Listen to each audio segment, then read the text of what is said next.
formation managériale, je pense qu'essentiellement, c'est moniteur de cahier de vacances et officier.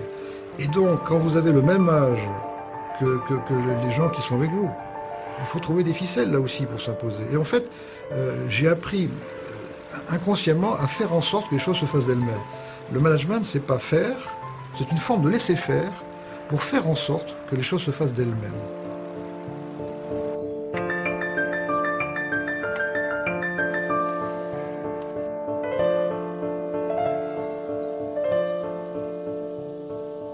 Vous avez vu qu'à Favy, quand vous sortez du parking, vous tombez sur un arbre. Vous voyez que là, à l'entrée du personnel, il y a un arbre de dessiné. La vocation d'une entreprise, c'est de durer. Nous, on s'est fixé comme vocation de durer à Alencourt, dans notre village en plus. Et on a pris comme symbole l'arbre, parce que l'arbre est le seul être vivant qui a pour seule vocation la durée. À Alencourt, un petit village proche d'Abbeville et de la baie de Somme, il y a une usine, la Favy.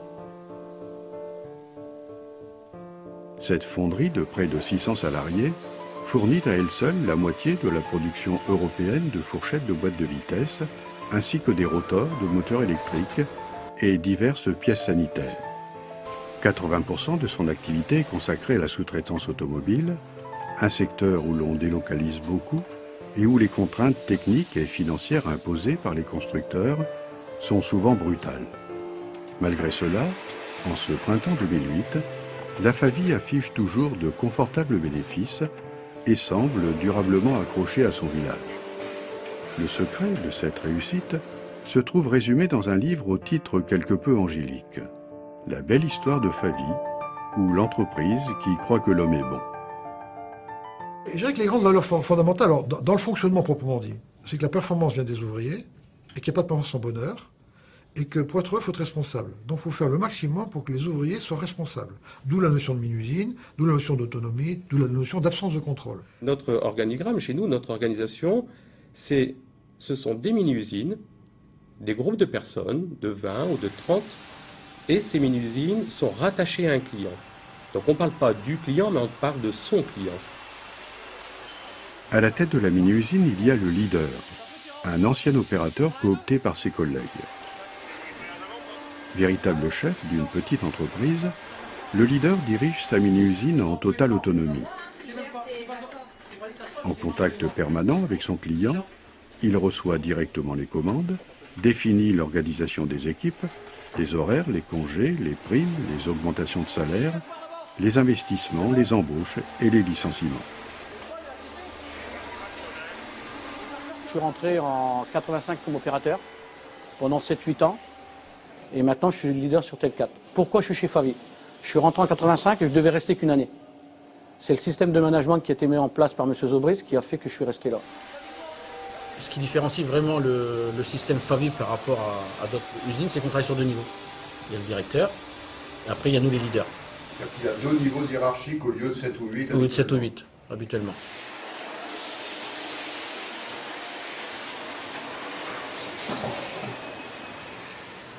Ce qui est bien dans le rôle de leader, c'est que tu gères le produit que tu commandes en fonderie, puisque là, tu l'amènes dans le camion. D'accord ? Là, il y a un agent qualité qui passe derrière et qui contrôle, qui fait des prélèvements. Si c'est pièce OK, on met ça dans le camion. C'est le même individu avec son équipe qui gère depuis le choix des fournisseurs, la réception des machines, toute la transformation, et chez nous est assez longue, parce qu'il y a la fonderie, il y a la découpe, il y a l'usinage, il y a l'assemblage, il y a l'expédition, etc., qui va gérer tout ça. Et donc c'est pour ça qu'on n'a pas ça du personnel, c'est pour ça qu'on n'a pas de planning, c'est pour ça qu'on n'a pas tous ces services parasitaires, parce qu'il n'y a pas de tension.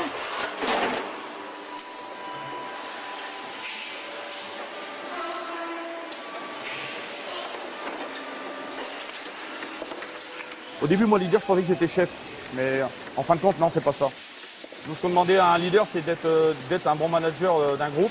Et surtout d'être crédible envers les opérateurs, hein, je pense. Hein, c'est ça.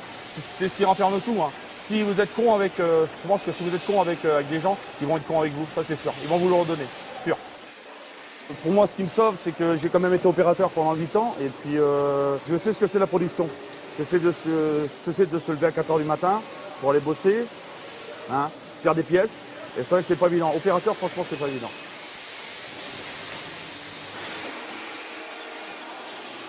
Chez Favy, il y a plus de pointage, on fait confiance en l'homme. Donc, si le gars il est payé pour qu'on s'arrête à 5 heures, il sera là à 5 heures. Et s'il arrive en retard, quand on arrive, nous, leaders, au matin à 8 heures, le gars nous prévient. Jean-Luc, je suis arrivé en retard. Donc, il fait 10 minutes de plus le soir. C'est-à-dire, il n'y a pas de gendarme pour surveiller ce qu'il fait l'opérateur. L'opérateur, il est formé en toute autonomie. On parle d'autonomie. Donc, si le matin, tu parles d'autonomie et puis tu joues le gendarme derrière le gars, c'est pas possible, quoi.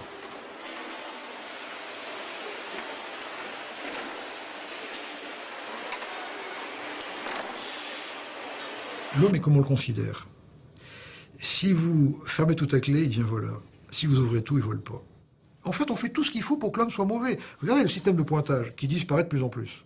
Ça veut dire que le gars n'est pas arrivé dans l'entreprise, qu'on le soupçonne de faire exprès d'arriver en retard. Parce que s'il ne fait pas exprès d'arriver en retard et qu'on sanctionne, c'est profondément injuste.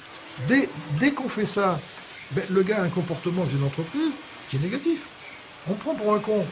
Je vais me comporter comme un con. Alors là, Sébastien, il travaille 1 heure. L'heure seconde après, il ira travailler au fer. On travaille toujours dans la polyvalence pour dire de changer les mouvements des bras.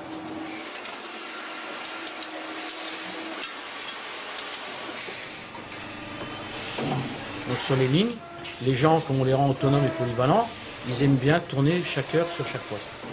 Donc parce que sur une ligne, tu as des postes qui sont moins pénibles que d'autres. Il y a toujours le problème de répétitivité, mais qui n'est pas le même.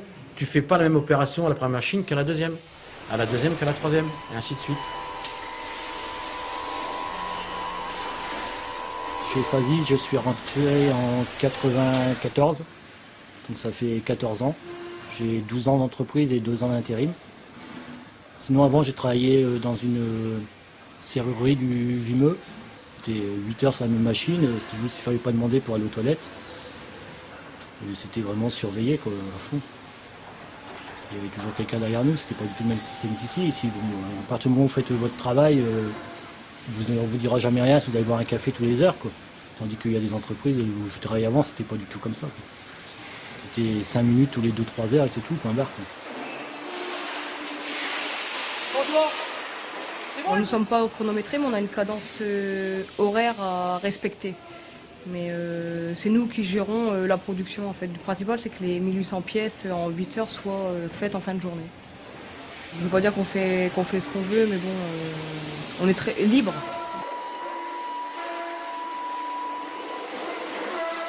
Quand on visite certaines entreprises, on voit une blouse blanche pour une blouse bleue. Pour faire court, on pourrait dire qu'il y a un fouetteur pour un rameur. Alors, effectivement, le rameur rame plus vite qu'il pourrait ramer chez nous. Mais le bateau va moins vite. Le bateau va moins vite tout simplement parce que d'abord, on n'a pas le poids du fouetteur à supporter.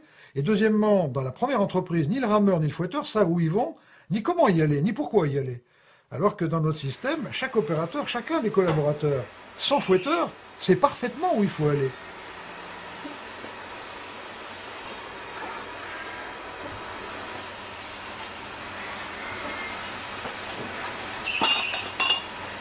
Dans le système habituel, quand tu as un régleur, il va régler la machine. Il arrive, il règle la machine, il sort une pièce bonne, 2 pièces bonnes, puis après il s'en va, quoi. Et on met l'opérateur dessus, et au bout de 2 heures, tu as le contrôleur qui passe, il prend une pièce, ah ben non, c'est pas bon. Qui c'est le responsable?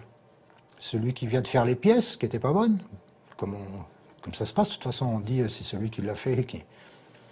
Ou alors le régleur au départ qui a mal réglé la machine. Dans le système Favy, c'est toi qui règle la machine, et c'est toi qui les fabrique, les pièces, et c'est toi qui les contrôle. Il y a une connerie, c'est nous qui l'avons fait, quoi. On ne peut pas mettre ça sur le dos de quelqu'un d'autre. On ne peut pas dire c'est de la faute du régleur ou c'est de la faute du contrôleur. C'est un peu une méthode artisanale.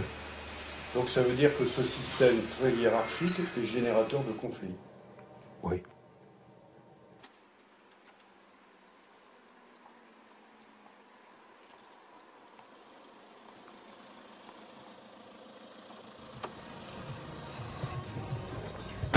Salut. Bien dormi? Ouais. Ouais, c'est parti.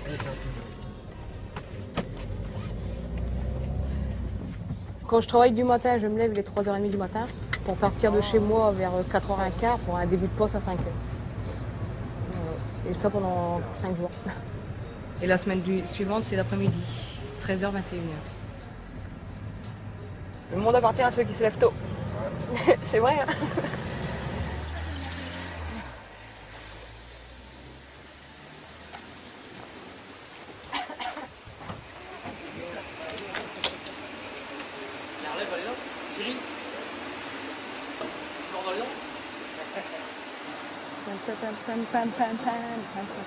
Travail. Bah ouais, faut que je le regarde. Ouais. Donc là, je suis au contre-perçage, contrôle emballage. Donc contrairement aux autres entreprises où j'ai travaillé, ici on pointe pas. On arrive, on regarde le planning et à 5 heures, on démarre la production.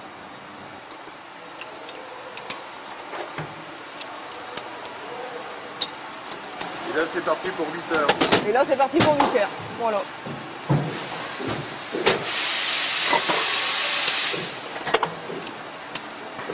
Dans quel état tu es au bout de 8 heures? Très fatigué? Très fatigué. Ouais, très fatigué. Mais toujours un coup de barre vers 10 heures, ça c'est sûr.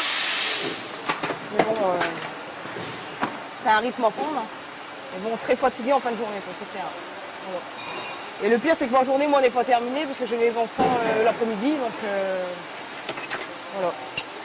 Tu préfères quoi, d'être matin ou après-midi? Du matin. Quand même du matin, parce que l'après-midi, c'est vrai qu'on a des choses à faire tout seul. Le matin, t'as pas trop de temps. Et pour les enfants aussi, parce que moi, je les vois pas le soir, donc voilà.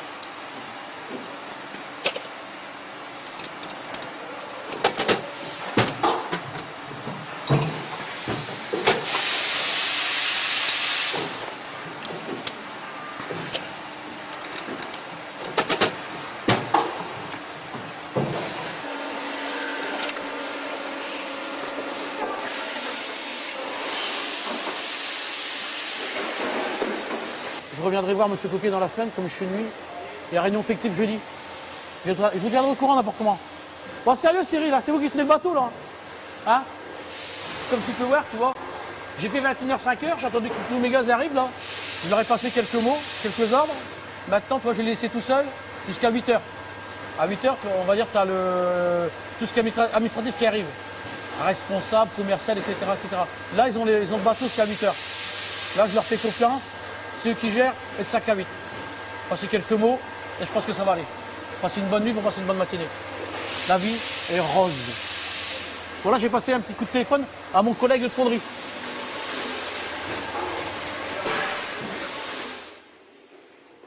Je raccroche, et dès que je raccroche, dodo. Bah bon, je vais aller voir un tout petit peu, encore un petit peu là, 5-6 minutes quoi avec eux, discuter un peu de choses et d'autres. Puis après, je vais décrocher, quoi. Tu vas te Prendre ma douche, puis je vais me coucher. Tu te couches à quelle heure? Wow. 6h moins quart, 6h, temps de descendre. Prendre ma douche, puis temps de descendre. Et ça Un va, petit 6 heures. le rythme Non. t'arrive? Non, les 2 premiers jours, non, je suis pas bien les 2 premiers jours. Je suis fatigué. Très fatigué, puis c'est dès que tu rentres, tu penses que tu vas dormir, mais tu as des bruits dans ta tête, tu as des bourdonnements, et puis bon, si tu as eu des petits soucis, ça te travaille un tout petit peu. Mais, et puis il y a la cassure, quoi. Donc quand tu es habitué, tu as le roulement, mais là, bon, 8 semaines de jour, pouf, tu as une semaine de nuit. Tu t'habitues fin de semaine, quand tu as fini, tu rentres, tu dors pas. Samedi, tu vas te coucher, tu n'arrives pas à dormir, donc tu regardes la télé tard. Dimanche, lundi matin, tu as une tête comme ça quand tu te lèves à travailler. Mais bon, c'est le business, c'est comme ça. Hein. C'est notre fonction, c'est le système qui veut, puis qu'on accepte.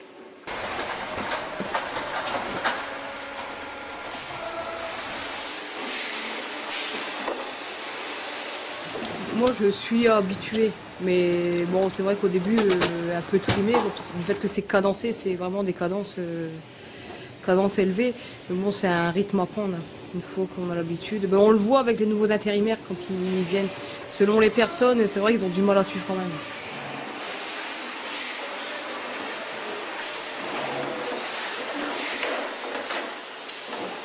Bon, mon mari travaille chez Favi, on travaille tous les deux en équipe inverse. Bon, on a voulu ça déjà pour les enfants, parce que je ne me vois pas les lever tous les jours à 4h du matin ou alors les rechercher à 10h le soir chez la nourrice. On se voit pas beaucoup, c'est vrai.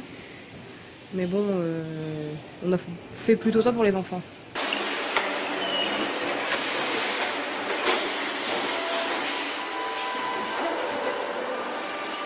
La performance, elle vient de qui? De l'opérateur, pas de moi. Pas de moi. Si eux arrêtent de travailler, ça va se terminer très mal, très vite.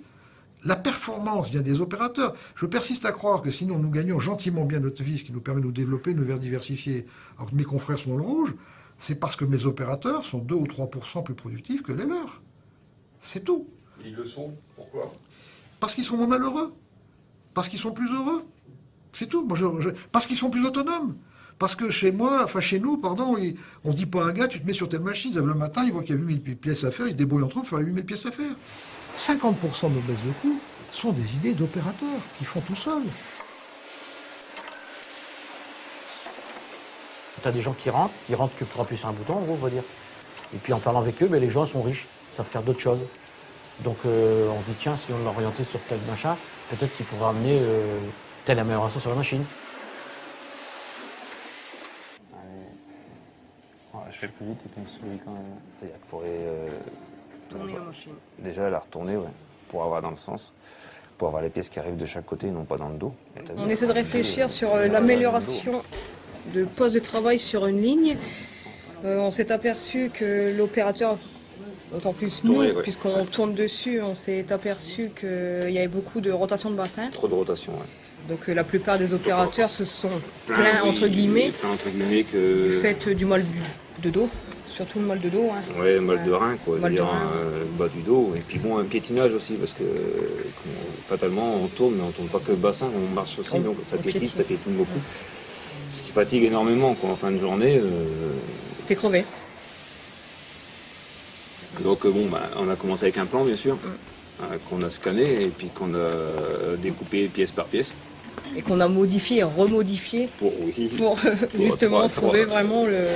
On a bien fait 3 essais, quoi, 3 essais avant de réussir à que ce soit validé. À le faire valider, voilà.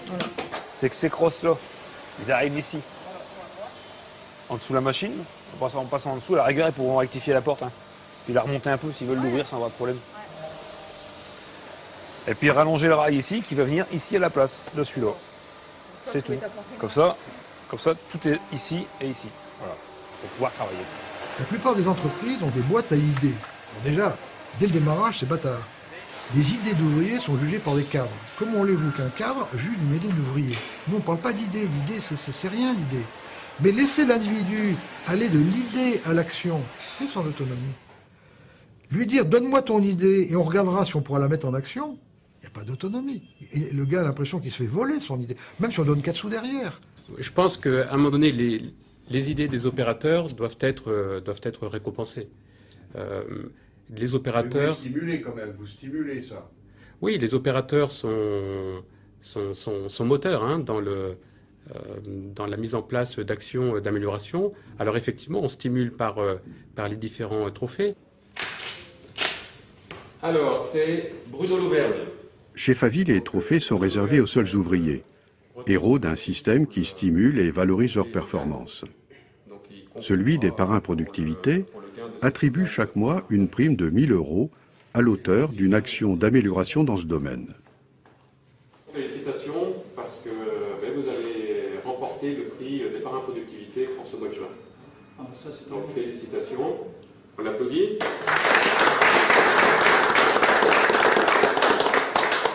Voilà. Alexandre a gagné ce trophée grâce à la mise au point d'un ébavureur, un outil simple et efficace permettant d'éliminer les bavures de métal générées au cours de l'usinage des fourchettes.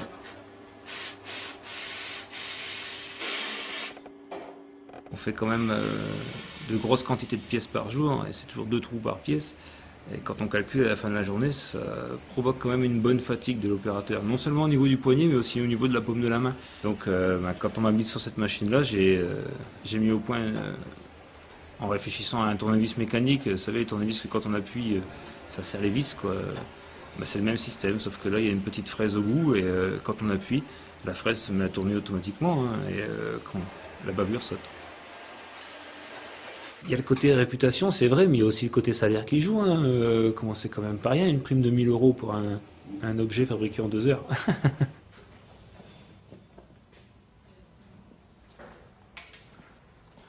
Bonjour. À la veille des vacances d'été, les bénéficiaires des 12 trophées productivité de l'année concourent à nouveau pour le trophée Kaizen, du nom d'une méthode de progrès conçue au Japon. Ce trophée est récompensé par l'attribution d'une voiture. Cette fois, le jury est composé de professionnels de l'industrie, extérieurs à l'entreprise, assistés d'un huissier de justice. Chaque candidat propose une action qu'il présente au jury, d'abord en salle, puis sur son poste de travail. À la fin de la journée, le jury se réunit à huis clos et choisit la meilleure action. Ce choix est tenu secret jusqu'à la remise officielle du trophée, le jour du départ en vacances. L'animal évolué que nous sommes a gardé les mêmes leviers que n'importe quel animal. L'instinct de conservation, la reconnaissance. Il ne faut pas perdre de vue que manager les gens, c'est en permanence travailler sur ces deux leviers, l'instinct de conservation, sans tomber dans le stress. Et quant à la reconnaissance, je crois que ça, là, c'est le rôle essentiel aussi du patron. Hein. Seul papa peut dire que papa est content. Et c'est l'essentiel du message que véhicule un patron quand il fait son tour d'usine tous les jours, c'est d'exprimer de la reconnaissance. Direct. Dominique Verland a repris ce rituel du tour d'usine. Désigné par la famille Rousseau, propriétaire de l'entreprise, pour succéder à Jean-François Zobrist, il a été nommé directeur 3 ans avant le départ en retraite du vieux chef, promu pour ce laps de temps à la fonction tutélaire de directeur général. Alors moi je suis rentré à Favy il y a plus de 23 ans et je n'ai connu que Favy. Bonjour madame. J'ai oublié de vous remercier la dernière fois pour le bouquet de fleurs. Comment? Oui, j'ai oublié de vous remercier pour le bouquet de fleurs. Ah, d'accord. Les fleurs qu'on a offertes à l'occasion de la fête des femmes. Ouais. C'est ça, c'est ça. Cette entreprise très tôt a défini ses valeurs, les valeurs de base. L'homme est bon, et ça c'est une croyance. Les valeurs, bonne foi, bon sens, bonne volonté, bonne humeur. Un objectif, mais qu'un objectif commun. Toujours faire plus et mieux, pour moins cher, à long cours, pour chacun de nos clients, dans le respect de la terre de nos enfants. Donc ces valeurs, je les porte en même temps qu'elles sont moi. Il faut des valeurs morales pour assurer la pérennité, et des valeurs intellectuelles pour structurer l'espace. Et c'est une des premières choses que j'ai fait en arrivant ici, c'est de dire, mais qu'est-ce qu'il y a comme valeur morale?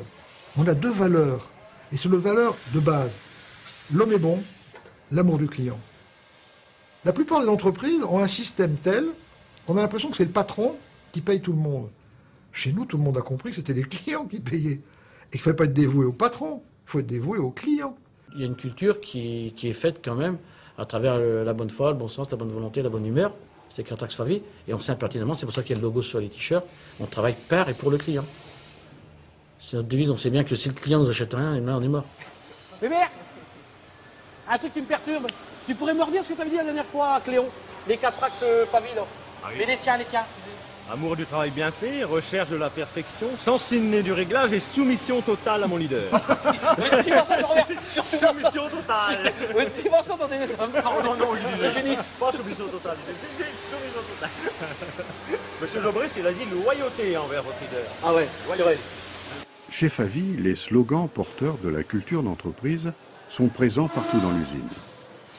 Ils se déclinent sous diverses formes avec 2 symboles récurrents.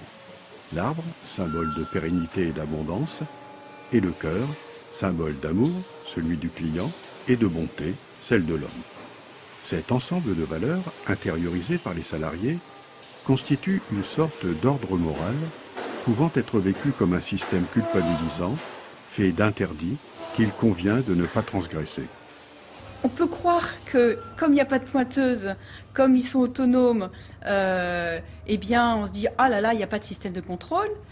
Mais non, il y a bien un système de contrôle. Mais c'est un contrôle qui est intégré dans chaque opérateur, il est intériorisé et il se manifeste d'une façon groupale, ensemble. On est sur cette croyance que l'homme est bon, s'il n'est pas bon, et si intentionnellement il n'est pas bon, il n'a rien à développer au sein de notre organisation. S'il n'est pas bon, il se met à la loi tout seul. C'est-à-dire que le groupe va le rejeter. Si le groupe a décidé qu'il n'était pas bon, il t'amène de quoi, je dirais, prouver qu'il n'est pas bon. Ben voilà, Jean-Luc, le mec, cette semaine, tous les jours, c'est 5h05, c'est 5h10, nous on démarre les machines. On sait pertinemment qu'il faut tourner, donc les mecs, ça les fait chier, parce qu'après, il faut bourrer pour rattraper. Donc, ils te le disent, tu dis, bon, écoute, on change, on essaie 8 jours. Ça va pas, je le prends en tête à tête et j'ai arrêté le contrat. Quand vous avez une entité, qu'on appelle une mini-usine, qui est responsable de A jusqu'à Z d'un produit et qui rend compte devant le client, pas devant la direction, devant le client. Il n'y a pas de tricheur dans un système comme ça. Où le tricheur rentre pas, où il se fait exclure. Qu'est-ce qui se passe? Ah, ça y est. Qu'est-ce qu'il y a? Bon. Qui c'est qui était sur ce poste-là? Willy? L'intéressement? Ah ouais, non. Bah, tu prends tout, là. Ah, c'est bon, on n'aura plus devant nous alors. C'est lui, il n'a pas. Partage. Partage avec les autres. Ouais. Tiens, Willy. Merci. Jean-Jacques. Merci, Jean-Luc. Un tout petit morceau de la galette. Factice, la galette. Merci. Tu regardes ça, tiens là. L'intéressement, mon pépère. Quoi qu'ici qu'il me reste, Christophe? Là, c'est, on a le dernier, la dernière partie de l'intéressement. Donc on touche une partie au mois de janvier, 70%. Et au mois de juin, vers la mi-juin, on touche les 30% qui restent. Et ça fait un global un peu plus de 1 800 €. Tout le monde touche la même table, du plus petit, tout le monde est égal. C'est-à-dire du directeur Du directeur à l'opérateur. Bon, après, nous avons le 13e mois, que nous touchons une partie au mois de juillet et une partie au mois de décembre. Et après, nous avons encore la participation bénéfice, qui est équivalent à l'intéressement. Moi, je ne connais pas trop les salaires de tout le monde, mais en moyenne, on va dire, c'est entre 1 200 et 1 300 €. Et quand ça, vous rajoutez les 4 mois en plus, ça nous fait en moyenne de 16 à 17 mois de salaire.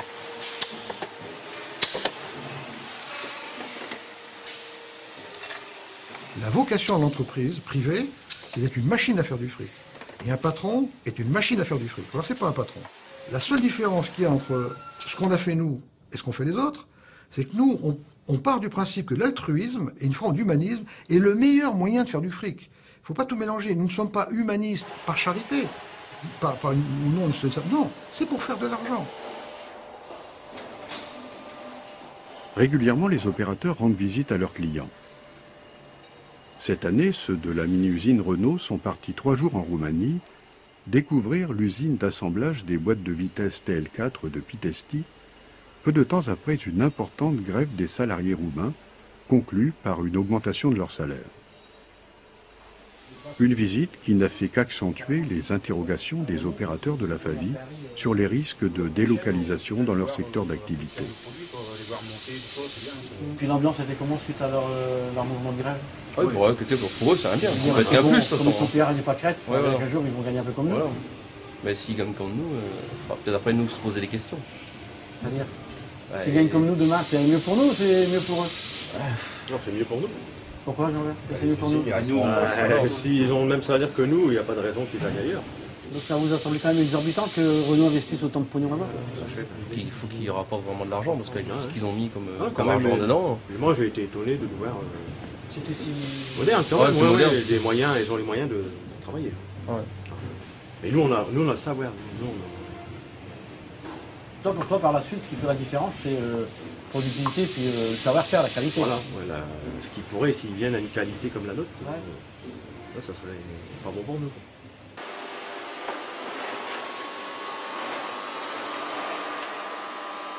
On a eu un concurrent qui, pendant 30 ans, un Anglais, nous a embêtés. Il s'appelait Singer. Il a fini par déposer le bilan. Il y avait 200 salariés. Je l'ai acheté, je l'ai fermé, j'ai fait 200 chômeurs. On a rapatrié le travail en France à Alencourt. N'importe quelle autre entreprise, en raison en court terme, aurait gardé l'autre fonderie qui était dans le sud de l'Angleterre et aurait mis les deux entreprises en concurrence. Ce n'est pas notre cas. Nous, en fait, on veut rester à Alencourt. Chez FAVI, le service recherche et développement compte 35 personnes, soit environ 6% des effectifs. Un chiffre particulièrement important, révélateur d'une volonté permanente d'innover pour trouver de nouveaux marchés. Nous sommes convaincus que tout ce qui est manufacturier au sens large va logiquement d'ailleurs migrer vers les pays à faible coût de main-d'œuvre parce que c'est la logique et c'est l'évolution. Alors, fort heureusement, convaincus de ça, on a défriché, pour rester à Alencourt, une nouvelle dimension. On est en train de lancer des moteurs à très haut rendement qui, si toute l'Europe adoptait ce type de moteur, et ça va être imposé prochainement, permettrait déjà de remplir le quart des objectifs imposés par Kyoto. Au jour d'aujourd'hui, on démarre à peine les moteurs électriques. Il y a des groupes de réflexion pour chercher comment faire vivre 600 familles à Alencourt dans 20 ans.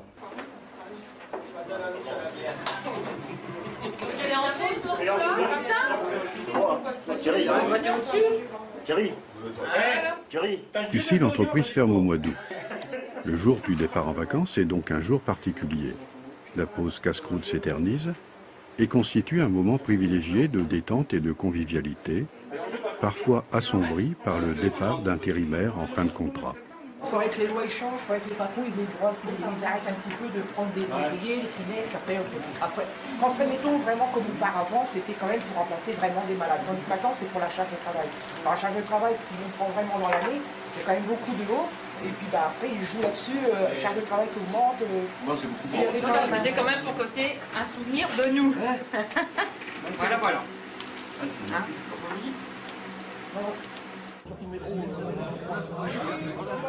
Alors côté fourchette et côté nouveau projet, vous le savez... À midi, l'ensemble du personnel est réuni pour assister au grand rituel tribal, avec le discours du chef, la distinction des meilleurs de la tribu et la remise des trophées tant convoités.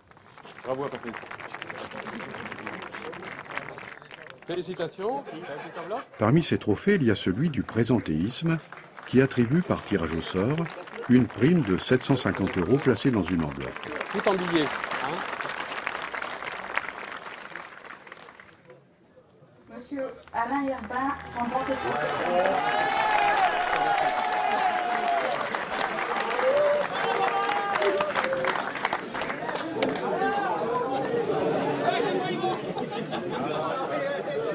C'est pas moi qu'il faut remercier. Hein. Merci.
Avant, je travaillais dans une agence comptable à Paris.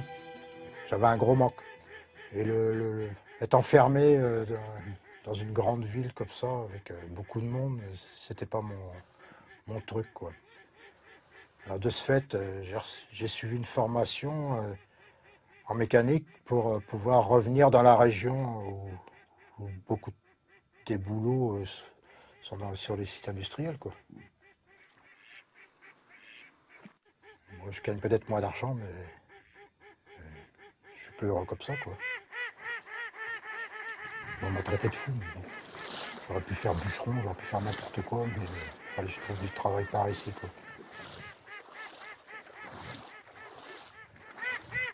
Alors moi, j'aime bien installer mes canards et puis les voir travailler sur d'autres canards, quoi, sur du gibier.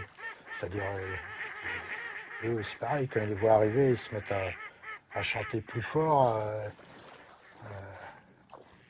pour les inciter à la pause, quoi. J'aime bien ce moment-là, moi.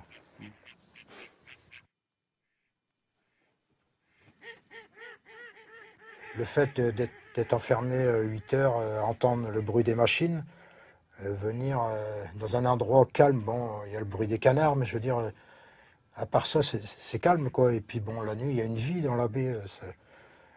Quand la marée monte, on entend passer les courlis, toutes sortes d'oiseaux, quoi. Et bon, je pense, oui, que les gens ont besoin de cette liberté, quoi.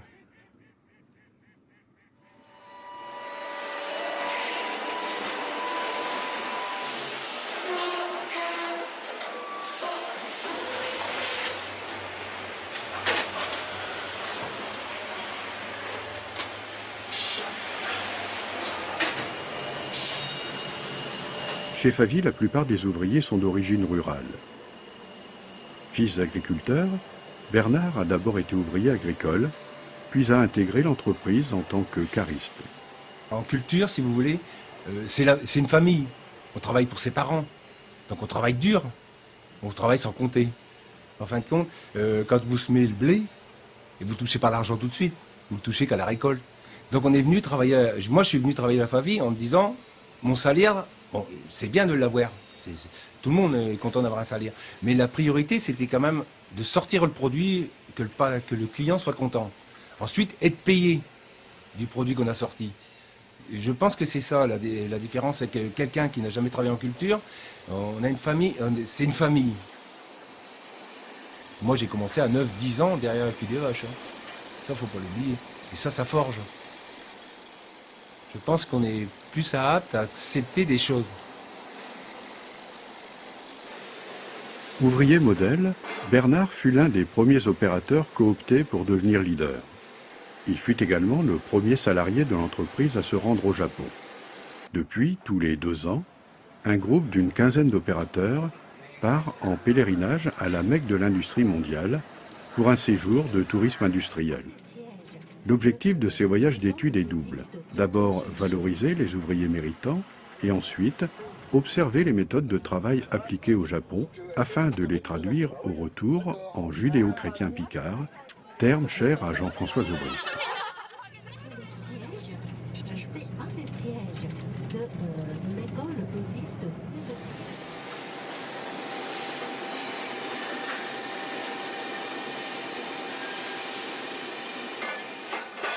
Après plusieurs années de travail passionné, Bernard a choisi d'abandonner son poste de leader pour redevenir simple opérateur, sans pour autant perdre son salaire. Moi, j'ai eu l'avantage, c'est que j'étais honnête avec moi. Je me suis dit un jour, Bernard, je crois qu'il va falloir que tu arrêtes. Bah bien avant d'en parler à M. Zobrist, parce que tu n'amènes plus rien. J'ai l'impression de stagner, j'ai l'impression d'être à côté de la plaque, parce que bon, ça modernisait, on modernisait tout le temps, et puis il fallait toujours se remettre en question. Quand vous avez 30 ans, 20 ans, 30 ans, ça va bien, 40 ans, et quand vous avez passé cette cape-là, c'est plus lourd déjà, puis vous assimilez plus pareil. Alors j'ai dit, peut-être qu'il est peut-être temps que je décroche. Ça n'a pas été facile de le dire, parce que je ne savais pas comment M. Zobrist il allait réagir, parce que... Et vous pensiez le décevoir, c'est ça? Oui. Oui, c'est ma plus grosse crainte. Et c'est dur quand même, hein. C'est assez dur. Hein. Je comprends que les gens qui sont en place, ils ne veulent pas perdre leur place. Voilà. C'est autre chose, hein. Ça n'a plus rien à voir du tout. Hein.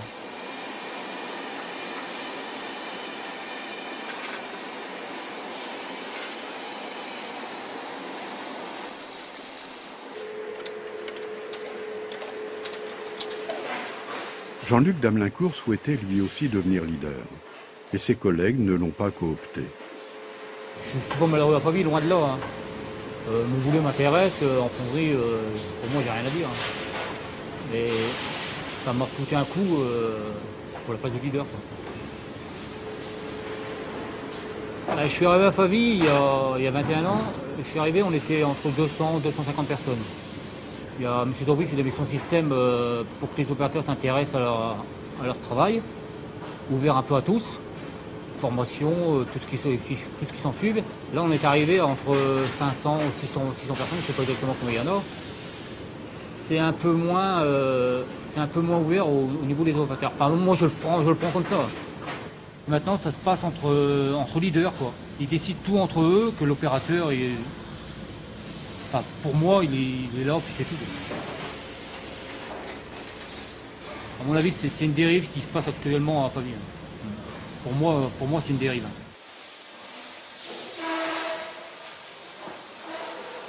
Messieurs, bonjour. Paysan de Love, Jean-Luc. Bonjour. Qui je n'ai pas vu? Thierry, je t'ai vu ce matin, mon père. Ami, salut. François. Salut. Guillaume. Salut Jean-Luc. Comment tu vas, mon mère? Ça va. Alors, je te présente... je te présente Martine. Martine, je te présente Bernard.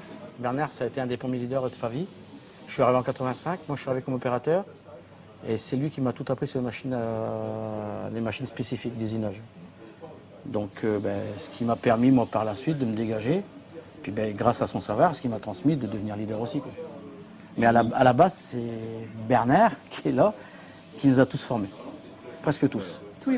Toute la génération qui est rentrée en 85. Ça a été le boom de l'automobile, ça a été le démarrage de la BE. Il fallait beaucoup de gens. On est rentré, on a vu beaucoup de monde. C'était une boîte jeune, la BE, et des jeunes pour travailler. J'ai créé une caste. J'ai créé une caste qui est ma caste, la caste des leaders. C'est eux les garants du système. C'est plus les cadres, d'abord parce qu'il n'y en a plus. Il n'y a plus de service, donc il n'y a plus de chef de service. On n'a pas de service du personnel. On a quelques personnes qui ont le statut cadre. Mais il n'y a plus cette notion de cadre qui encadre. Chaque équipe étant totalement autonome, y compris sur ses horaires, sur ses congés et sur ses salaires, j'ai pas de cadre qui dirige. Chez Faville, il y a très peu de cadres, et quand M. Zobrist a mis en œuvre ce système-là, il a eu une fronde de cadres, dont certains sont partis. Hein. C'est vrai que ce qu'on apprend dans les écoles de management, c'est comment vérifier, contrôler, organiser, diriger. Et ce que raconte M. Zobrist va un peu à contre-courant. Salut Cyril. Comment tu vas? Martine. Martine est là, c'est une étude. Une étude sur la confiance. Et ça fait des années que je travaille sur ça. Voilà. Alors Cyril, lui, son hobby, c'est l'informatique. Ah, c'est bien ça. Mon statut en tant que leader, je suis agent de maîtrise. Je suis agent de maîtrise au sein de l'entreprise. Et en fait, c'est un travail de cadre que tu fais. On pourrait dire ça parce qu'en étant responsable d'une mini-usine, c'est comme si tu étais responsable de ton entreprise. Dès qu'on commence à parler de 20, même de 10, hein, tu as des entreprises qui ont des ouvriers. Mais bon, nous, les mini-usines qui tombent bien, ça va de 25 à 50 opérateurs. Bon, j'ai de bonnes nouvelles, c'est bon pour... Enfin, des bonnes nouvelles, c'est normal. Très bien. Donc, pour ton congé de paternité. Donc tu fais un travail de cadre sans en avoir le salaire, ce qui évidemment réduit la masse salariale de l'entreprise. Voilà, et puis je veux dire, ce qui te permet d'être compétitif aussi, parce que tout se gagne sur tout, quoi. Est-ce que tout le monde a vu la pièce, non? Non, hier. Alors pour toi, la contrepartie, c'est quoi? Moi, dans le domaine industriel, j'avais aucune formation. Je suis rentré ici avec un sapé boulanger. Professionnellement, je me suis épanoui. Je ne pourrais pas dire que je suis un rebelle, mais j'aime l'aventure, j'aime faire des choses. Donc, à travers la société, j'ai pu le faire. Si j'ai pu le faire, c'est quand même à travers un homme. C'est à travers M. Zobrist. Et je pense que ce machin-là, si j'avais été ailleurs, j'aurais été mort à la loi.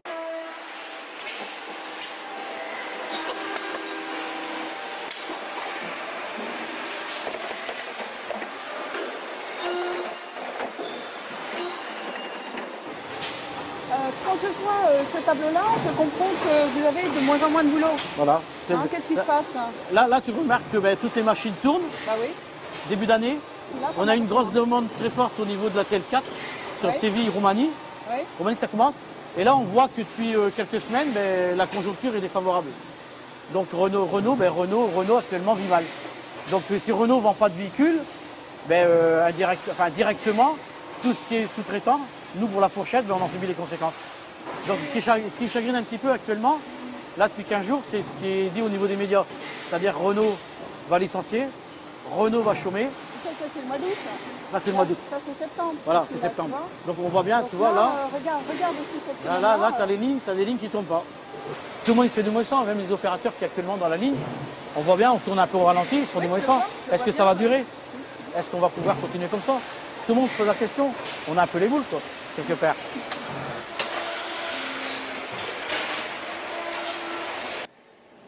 Bonjour, CGT, les élections de Prud'homme.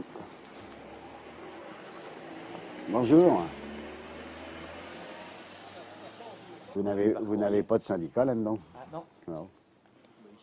Il semble que dans cette entreprise, il règne une certaine peur de pouvoir exercer le droit syndical comme il devrait l'être exercé. Artificiellement, on donne aux salariés l'impression, en quelque sorte, d'avoir une responsabilité importante dans l'entreprise. Bonjour, la CGT. Je pense que c'est de l'auto-exploitation. Alors c'est finement fait. Hein. Je pense que la direction utilise des moyens finement pensés et profite d'une main-d'œuvre que je dirais peut-être plus malléable qu'ailleurs pour pouvoir expérimenter ce genre de production. Si les salariés étaient au fait de ce que rapporte réellement leur auto-exploitation, comme je disais tout à l'heure, peut-être que la vision de ces salariés serait différente.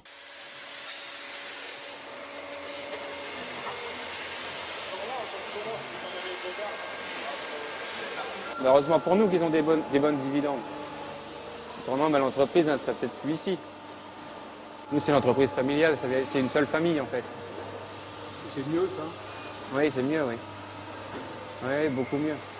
Un patron, on a beau jalouser un patron, mais un patron, tant qu'il se fera du fric, comme je dis toujours, il sera heureux. Les actionnaires, tant qu'ils se feront du fric, ils embêteront personne. Avant que M. Zobrist il arrive, vous auriez travaillé en fonderie, vous ne voyez même pas les personnes au bout de la fonderie. Ils ont investi. C'est vrai qu'ils n'ont pas fait du fric que pour avoir du fric.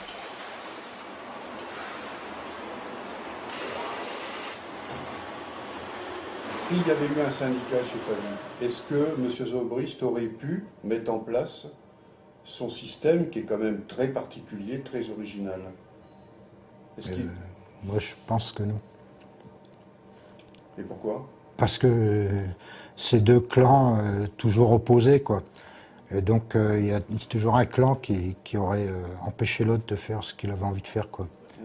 Moi, je ne vais pas dire que je suis contre le syndicat, mais ici, je ne vois pas pourquoi il y aura un syndicat. Si tu as quelque chose à dire, tu vas voir tu prends rendez-vous, puis tu vas discuter de ton problème.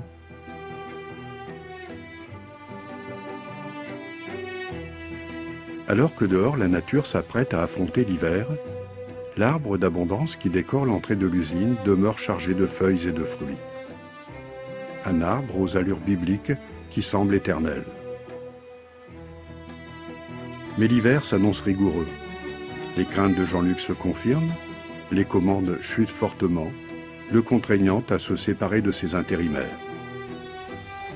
Tu vois, il y a un truc qui me chagrine un peu aujourd'hui, François.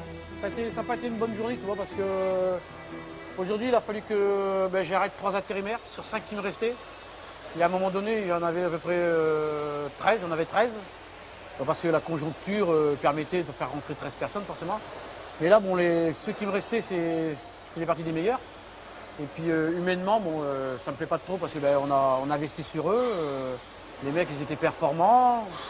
Ils s'étaient accrochés un peu au système Favie, etc., etc. Et puis là, d'un coup d'un seul, bon, la conjoncture fait, c'est mondial, hein, on n'y peut rien. Il faut les arrêter, quoi. Le gros problème, ce qui me chagrine beaucoup, c'est que le côté humain, parce que quand on fait rentrer comme des intérimaires, c'est pas pour dire au bout d'une semaine, 15 jours, 3 semaines, un mois, les jeter, quoi. C'est pas des Kleenex, les mecs. Il y a le côté humain, il y a le côté camarade d'équipe, etc., etc., quoi. Humainement, ça me fout les bouilles. Mais bon, c'est la loi du marché. Hein. Ça, on n'y peut rien, on ne maîtrise pas. Renault annonce 20% de baisse, PSA ferme des sites. C'est l'automobile, c'est la conjoncture actuelle. Donc, il faut faire avec. Donc, moi, ça me fait chier. Mais bon. J'espère que ça repartira, puis que moi, je pourrai les faire revenir, les faire rentrer. Parce que bon, ils sont méritants. Donc, quelque part, ça me fait chier. Ça me fait chier.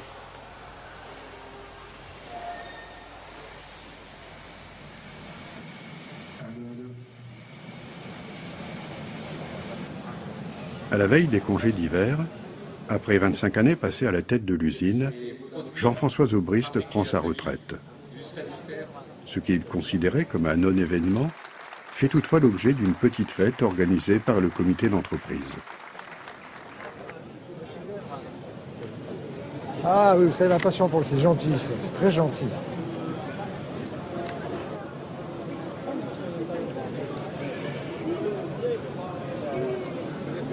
Ah. Par contre, il y aura peut-être le bracelet à faire régler, mais il faut faire régler. Je brouillera ça. Merci à l'enfant, merci. C'est splendide. C'est rien par rapport à ce que vous nous avez apporté. Ah, t'es gentil. Ça, c'est une montre de chef, ça. Hein, Ah, c'est le monde de chef. bon, la tienne est pas mal, mais la mienne est mieux, quand même. Lorsque j'ai terminé ce film au début de l'année 2009, les salariés de la Favie subissaient de plein fouet la crise de l'automobile et nul ne savait ce qu'il adviendrait d'eux. Personne ne pouvait non plus préjuger de la pérennité de leur système d'organisation, ni de sa capacité à les protéger de la brutalité du monde.